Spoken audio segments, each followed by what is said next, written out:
صبح کی پہلی سنہری کرن جب قصر زرین کے بلند و بالا میناروں پر پڑی تو یوں محسوس ہوا جیسے پورا محل سونے کی نرم روشنی میں نہا گیا۔ سفید سنگ مرمر سے تعمیر کیا گیا یہ عظیم الشان محل دور سے کسی خواب کی تعبیر معلوم ہوتا۔ محل کے گرد پھیلے سرسبز باغات، شفاف پانی کے فوارے، رنگ برنگے پھول اور گھنے درخت صبح کی ٹھنڈی ہوا کے ساتھ جھوم رہے تھے۔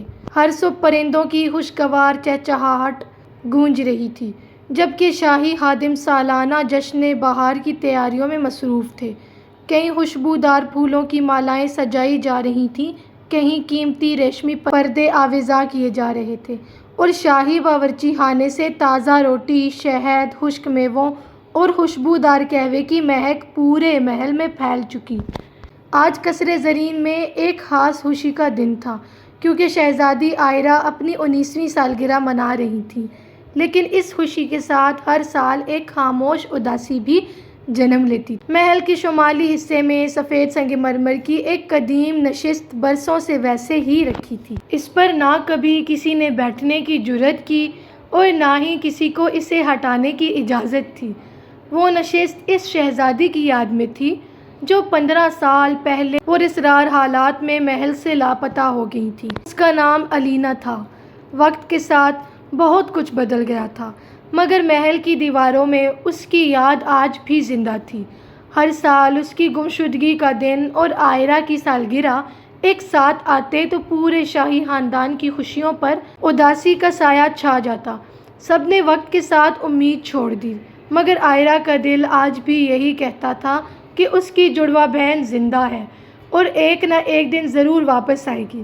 آئرہ اپنی بالکونی میں خاموش کھڑی دور افق کو دیکھ رہی تھی۔ اس نے نیلے رنگ کا شاہی لباس پہن رکھا تھا، جس پر چاندنی کے دھاگوں سے نہایت نفیس کڑھائی کی گئی۔ صبح کی ٹھنڈی ہوا اس کے لمبے سیاہ بالوں کو آہستہ آہستہ لہرا رہی تھی۔ اس کی نظر سامنے رکھے چھوٹی سی میز پر تھی، جہاں ہر سال کی طرح آج بھی 2 سفید گلاب رکھے تھے، ایک اس کے لیے اور دوسرا الینا کے نام۔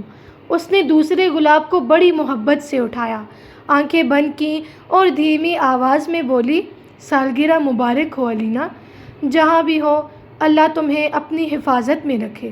مجھے یقین ہے ایک دن ہم ضرور ملیں گے۔ جیسے ہی اس نے یہ الفاظ کہے، ہوا کا ایک نرم جھونکا آیا اور گلاب کی چند پتیاں فرش پر بکھر گئیں۔ آئرہ نے آسمان کی طرف دیکھا تو اس کے دل میں ایک انجانی سی امید جاگ اٹھی، جیسے آج کا دن عام دنوں سے مختلف ہو۔ اسی لمحے دروازے پر ہلکی سی دستک ہوئی۔ کیا میں اندر آ سکتا ہوں؟ آواز 24 سالہ شہزادہ فارس کی تھی، جو اپنی دانائی، انصاف پسندی اور بردباری کی وجہ سے پوری سلطنت میں عزت کی نگاہ سے دیکھا جاتا۔ آئرہ نے مسکراتے ہوئے اجازت دی تو فارس اندر آیا۔ اس کی نظر فوراً میز پر رکھے ہوئے دوسرے سفید گلاب پر پڑی۔ چند لمحے خاموش رہنے کے بعد اس نے نرمی سے پوچھا، تم نے آج بھی اس کے لیے پھول رکھا ہے؟ آئرہ نے گلاب کو سینے سے لگاتے ہوئے جواب دیا، جس کا انتظار دل سے کیا جائے اس کی یاد کبھی پرانی نہیں ہوتی۔ مجھے یقین ہے کہ میری بہن زندہ ہے۔ فارس نے گہرا سانس لیا اور کھڑکی سے باہر دیکھتے ہوئے کہا، 15 سال گزر چکے ہیں آئرہ، مگر تمہارا یقین آج بھی پہلے جیسا مضبوط ہے۔ آئرہ نے پر اعتماد لہجے میں جواب دیا، وقت صرف فاصلے بڑھاتا ہے، دلوں کے رشتے نہیں توڑ سکتا۔ فارس ابھی خاموشی سے اپنی بہن کو دیکھ ہی رہا تھا کہ اچانک کمرے کا دروازہ کھلا اور 21 سالہ شہزادہ کیان خوشی سے اندر داخل ہوا۔ اس کے ہاتھ میں مخمل سا ڈھکا ہوا ایک خوبصورت صندوق تھا۔ وہ ہمیشہ کی طرح مسکراتے ہوئے بولا، سالگرہ مبارک ہو شہزادی، آج کا سب سے خاص تحفہ میری طرف سے۔ آئرہ نے مسکراتے ہوئے صندوق کھولا تو اس کے اندر ہاتھ سے بنائی گئی ایک نہایت خوبصورت تصویر رکھی تھی۔ تصویر میں 4 ننھے بچے قصر زرین کے باغ میں خوشی سے کھیل رہے تھے، آئرہ، الینا، فارس اور کیان۔ تصویر دیکھتے ہی آئرہ کی آنکھیں نم ہو گئیں۔ کیان آہستہ سے بولا، میں نہیں چاہتا تھا کہ ہماری کسی بھی یاد میں ہماری ایک بہن غائب نظر آئے۔ یہ الفاظ سنتے ہی آئرہ اپنے جذبات پر قابو نہ رکھ سکی۔ وہ آگے بڑھی اور اپنے دونوں بھائیوں کو گلے لگا لیا۔ کمرے میں چند لمحوں کے لیے مکمل خاموشی چھا گئی، صرف باہر بہتے فواروں کی آواز سنائی دی۔ اچانک پورے قصر زرین میں شاہی گھنٹی بج اٹھی۔ جشن سالگرہ شروع ہونے والا تھا اور محل خوشیوں سے بھر گیا، مگر کسی کو خبر نہ تھی کہ اسی لمحے قصر زرین سے سینکڑوں میل دور ایک چھوٹے سے پرسکون قصبے میں ایک 19 سالہ لڑکی سفید گلاب اپنے ہاتھ میں لیے آسمان کی طرف دیکھ رہی تھی۔ اسے اپنی اصل شناخت کا کوئی علم نہیں تھا، لیکن ہر سال اسی دن اس کے دل میں ایک عجیب سا خالی پن اترتا تھا۔ اسے ہمیشہ محسوس ہوتا جیسے کہیں کوئی اپنا برسوں سے اس کا انتظار کر رہا۔ اسے یہ معلوم نہیں تھا کہ قسمت ایک بار پھر دو بچھڑی ہوئی بہنوں کی کہانی کو ایک نیا موڑ دینے والی ہے۔ قصر زرین کا عظیم الشان دربار روشنیوں، خوشبوؤں اور کہکہوں سے گونج رہا تھا۔ سلطنت کے مختلف علاقوں سے آئے ہوئے معزز مہمان امرا اور سردار شہزادی آئرہ کو سالگرہ کی مبارکباد پیش کر رہے تھے۔ شاہی موسیقار دلکش دھنیں بجا رہے تھے، جبکہ خادم مہمانوں کی خدمت میں مصروف تھے۔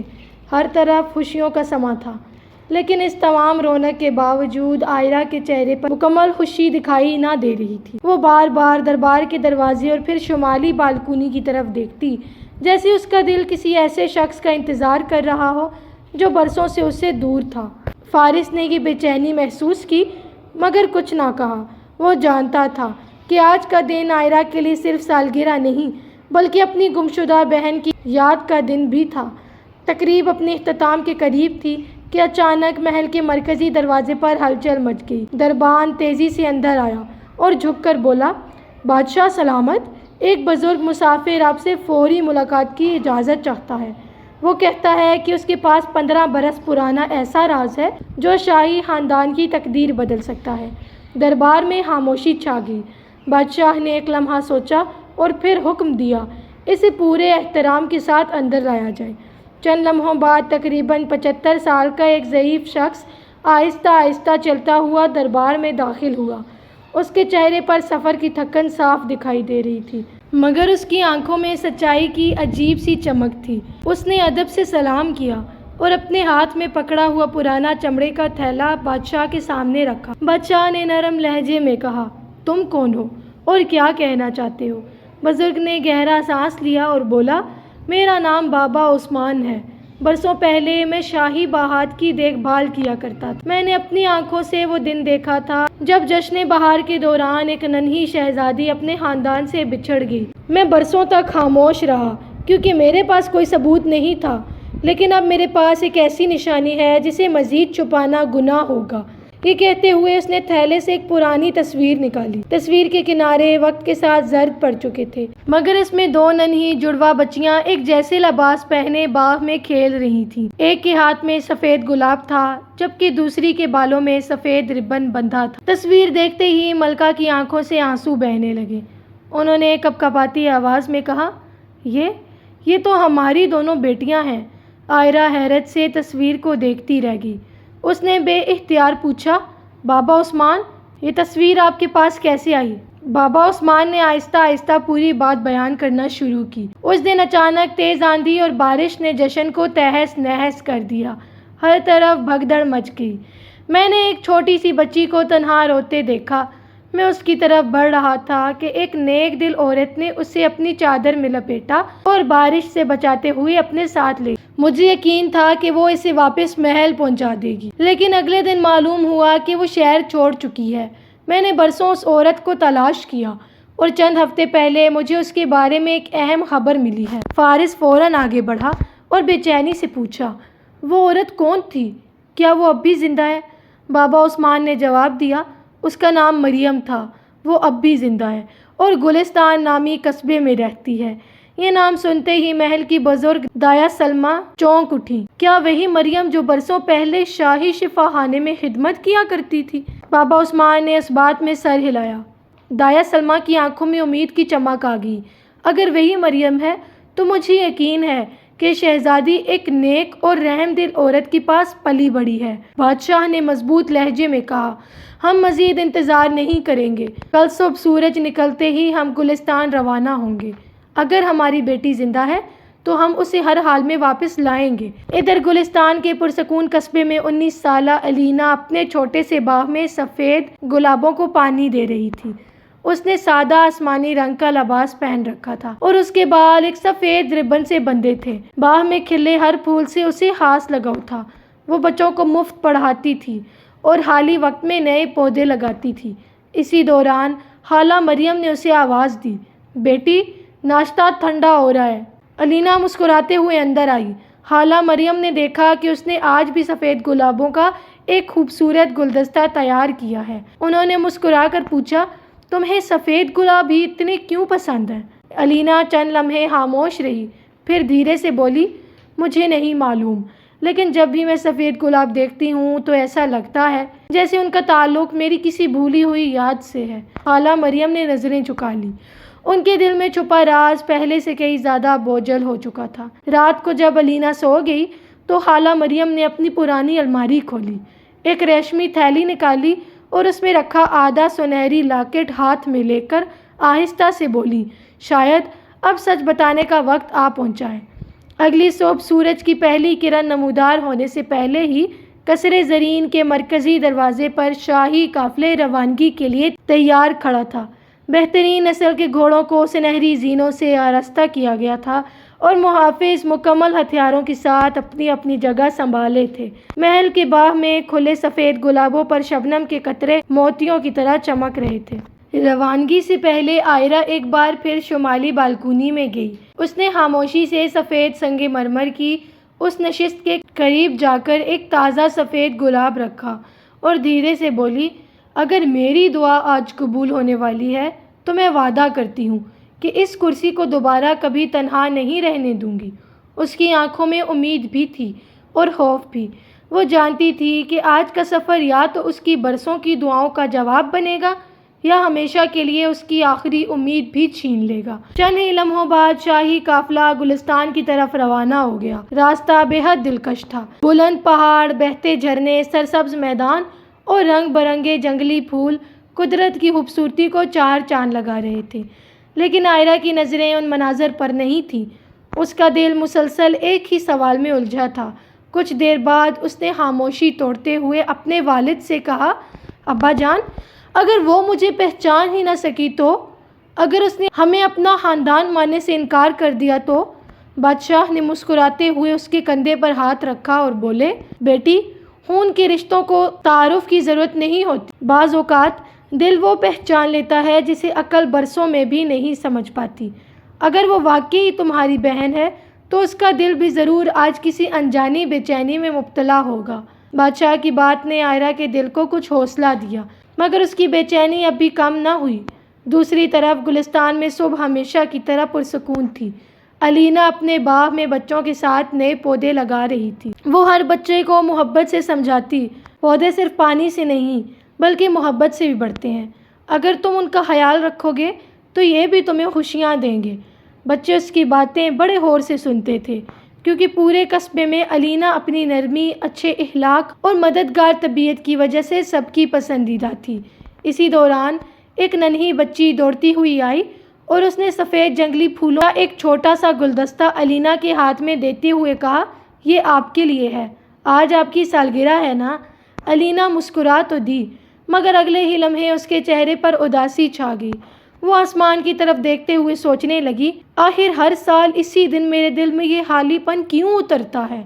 کیوں لگتا ہے کہ میری زندگی کا کوئی بہت قیمتی حصہ کہیں مجھ سے دور ہے؟ دوپہر کے قریب اچانک پورے گلستان میں شور مچ گیا۔ لوگ اپنے گھروں سے نکل کر مرکزی راستے کی طرف دوڑنے لگے۔ بچے خوشی سے چیخنے لگے، شاہی قافلہ آ گیا، شاہی قافلہ آ گیا۔ قصبے میں کبھی کبھار ہی شاہی خاندان آتا تھا، اس لیے ہر شخص حیرت میں مبتلا تھا۔ کچھ ہی دیر بعد سنہری جھنڈوں سے سجا ہوا شاہی قافلہ قصبے کے درمیان آ کر رکا۔ محافظ ترتیب سے نیچے اترے اور پھر بادشاہ، شہزادہ فارس اور شہزادی عائرہ آہستہ آہستہ آگے بڑھے۔ اسی لمحے علینا نے بھی مڑ کر ان کی طرف دیکھا۔ اس کی نظریں پہلے بادشاہ پر ٹھہریں، پھر فارس پر اور آخر میں عائرہ کے چہرے پر جا رکیں۔ وقت جیسے ایک لمحے کے لیے تھم گیا۔ دونوں لڑکیاں خاموشی سے ایک دوسرے کو دیکھتی رہیں۔ ان کی آنکھیں، چہرے کے نقوش، قد کاٹ اور مسکراہٹ حیرت انگیز حد تک ایک جیسے تھے۔ ارد گرد کھڑے لوگ بے اختیار ایک دوسرے کو دیکھنے لگے۔ ایک بوڑھے شخص نے حیرت سے کہا، یہ تو ایک دوسرے کا عکس معلوم ہوتی ہیں۔ عائرہ کے قدم بے اختیار آگے بڑھے۔ دوسری طرف الینا بھی کسی انجانی کشش کے زیر اثر اس کی طرف چل پڑی۔ دونوں اب آمنے سامنے کھڑی تھیں۔ آئرہ نے کانپتی ہوئی آواز میں پوچھا، تمہارا نام کیا ہے؟ لڑکی نے نرمی سے جواب دیا، میرا نام الینا ہے۔ یہ نام سنتے ہی آئرہ کی آنکھوں میں آنسو بھر آئے۔ اس نے دھیرے سے کہا، اور میں آئرہ ہوں۔ آئرہ کا نام سنتے ہی الینا کے دل میں جیسے ایک عجیب سی لہر دوڑ گئی۔ اسے معلوم ہوا جیسے یہ نام اس نے اپنی زندگی میں پہلے بھی کہیں سنا ہو، مگر وہ یاد نہ کر سکی کہاں۔ اسی لمحے تیز ہوا کا جھونکا آیا اور الینا کے بالوں میں بندھا سفید ربن کھل کر زمین پر گر گیا۔ آئرہ جھک کر اسے اٹھانے لگی۔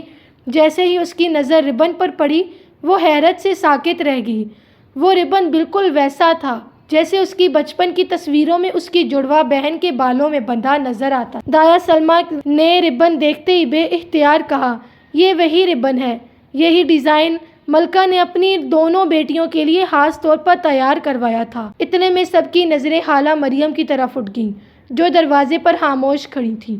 ان کے ہاتھ میں ایک پرانی ریشمی تھیلی تھی اور ان کی آنکھوں سے بہتے آنسو اس بات کی گواہی دے رہے تھے کہ برسوں سے دل میں چھپا راز اب زیادہ دیر تک راز رہنے والا نہیں۔ خالہ مریم نے لرزتے ہوئے ہاتھوں سے اپنی پرانی ریشمی تھیلی کھولی۔ پورے گلستان پر ایسی خاموشی طاری تھی کہ ہوا کی سرسراہٹ بھی صاف سنائی دے رہی تھی۔ انہوں نے تھیلی میں سے آدھا سنہری لاکٹ نکالا اور آئرہ کی طرف بڑھاتے ہوئے آہستہ سے کہا، بیٹی، کیا تمہارے پاس بھی ایسا ہی کوئی لاکٹ ہے؟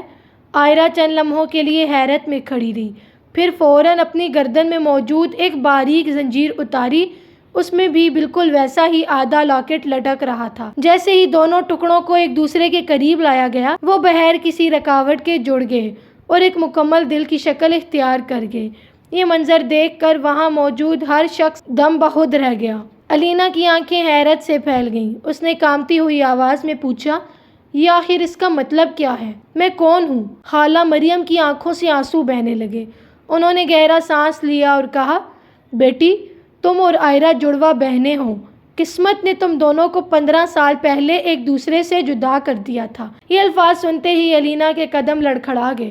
اس کی آنکھوں کے سامنے جیسے برسوں کے بے نام احساس ایک ساتھ زندہ ہو گئے۔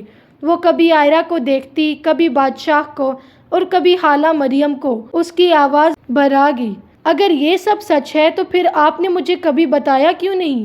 خالہ مریم نے اس کے ہاتھ مضبوطی سے تھام لیے۔ میں ہر دن یہ سچ بتانا چاہتی تھی، مگر ہر بار ڈر جاتی تھی کہ کہیں تم مجھ سے دور نہ ہو جاؤ۔ جس دن میں تمہیں ملی اس دن جشن میں بھگدڑ مچی ہوئی تھی۔ میں تمہیں محفوظ جگہ لے گئی تاکہ تمہارے گھر والوں کو ڈھونڈ سکوں، لیکن اسی شام مجھے اپنے شوہر کی شدید بیماری کی خبر ملی اور مجھے فوراً گلستان واپس آنا پڑا۔ میرا ارادہ تھا کہ چند دن بعد تمہیں محل واپس لے آؤں، مگر قسمت نے مجھے مہلت ہی نہ دی۔ میرے شوہر کا انتقال ہو گیا، پھر غربت، بیماری اور وقت نے مجھے ایسا جکڑ لیا کہ میں ہر سال واپسی کا ارادہ کرتی لیکن کبھی کامیاب نہ ہو سکی۔ میں نے تمہیں کبھی اپنے فائدے کے لیے نہیں روکا، صرف صحیح وقت کا انتظار کرتی رہی۔ یہ کہتے کہتے خالہ مریم پھوٹ پھوٹ کر رونے لگی۔ الینا نے ایک لمحہ بھی ضائع نہ کیا۔ وہ آگے بڑھی اور خالہ مریم کو گلے لگا لیا۔ اس کی آنکھوں سے بھی آنسو مسلسل بہہ رہے تھے۔ آپ نے مجھے جنم نہیں دیا، لیکن آپ ہی میری ماں ہیں۔ آپ نے مجھے محبت دی، تعلیم دی، اچھے اخلاق سکھائے۔ میں آپ سے کبھی ناراض نہیں ہو سکتی۔ یہ منظر دیکھ کر بادشاہ کی آنکھیں بھی نم ہو گئیں۔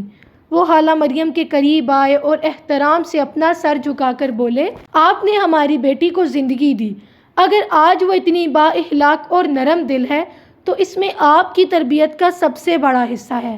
ہم آپ کے احسان مند ہیں اور یہ احسان کبھی نہیں بھولیں گے۔ خالہ مریم نے حیرت سے بادشاہ کی طرف دیکھا۔ انہیں یقین ہی نہیں آ رہا تھا کہ جن لوگوں سے وہ برسوں سے معافی مانگنے سے ڈرتی تھی، وہ آج ان کا شکریہ ادا کر رہے تھے۔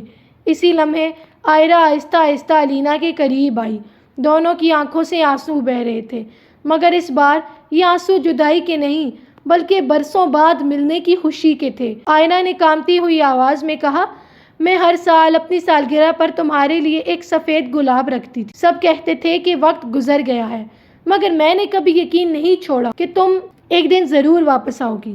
الینا مسکرائی، اگرچہ اس کی آنکھیں اب بھی بھیگی تھیں، اور مجھے ہر سال اسی دن ایسا لگتا تھا جیسے دنیا میں کہیں کوئی مجھے بے حد یاد کر رہا ہو۔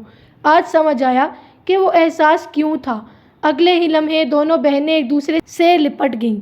15 برس کی جدائی، ہزاروں دعائیں اور بے شمار آنسو ایک ہی لمحے میں خوشی میں بدل گئے۔ فارس اور کیان بھی آگے بڑھے اور چاروں بہن بھائی پہلی بار ایک ساتھ کھڑے تھے۔ وہی منظر جو برسوں پہلے صرف ایک تصویر میں قید تھا، آج حقیقت بن چکا تھا۔ چند دن بعد قصر زرین میں ایک عظیم الشان جشن منعقد کیا۔ اس بار جشن صرف شہزادی کی سالگرہ کا نہیں بلکہ خاندان کے دوبارہ مکمل ہونے کا تھا۔ پورا محل روشنیوں سے جگمگا رہا تھا، ہر طرف خوشیاں بکھری ہوئی تھیں۔ بادشاہ نے خالہ مریم کے لیے محل کے قریب ایک خوبصورت گھر تعمیر کروایا تاکہ وہ جب چاہیں اپنی بیٹی سے مل سکے۔ آئرہ اور الینا شام کے وقت اسی بالکونی میں کھڑی تھیں جہاں سے کہانی کا آغاز ہوا تھا۔ آئرہ نے مسکراتے ہوئے سفید سنگ مرمر کی اس نشست کی طرف دیکھا جو برسوں سے خالی تھی اور آہستہ سے بولی، آج یہ کرسی بھی تنہا نہیں رہی کیونکہ میرا انتظار ختم ہو چکا ہے۔ الینا نے اس کا ہاتھ مضبوطی سے تھام لیا اور کہا، اب چاہے زندگی ہمیں کتنی ہی آزمائشوں سے گزارے، ہم کبھی ایک دوسرے سے جدا نہیں ہوں گے۔ دونوں بہنوں نے آسمان کی طرف دیکھا جہاں غروب ہوتا سورج سنہری روشنی بکھیر رہا تھا۔ ٹھنڈی ہوا سفید گلابوں کو آہستہ آہستہ ہلا رہی تھی، جیسے قدرت بھی ان کے ملنے کی خوشی منا رہی ہو۔ کبھی کبھی اللہ ہماری دعاؤں کو فوراً قبول نہیں کرتا کیونکہ وہ ہمیں اس سے کئی زیادہ خوبصورت لمحہ دینا چاہتا ہے جس کا ہم تصور بھی نہیں کر سکتے۔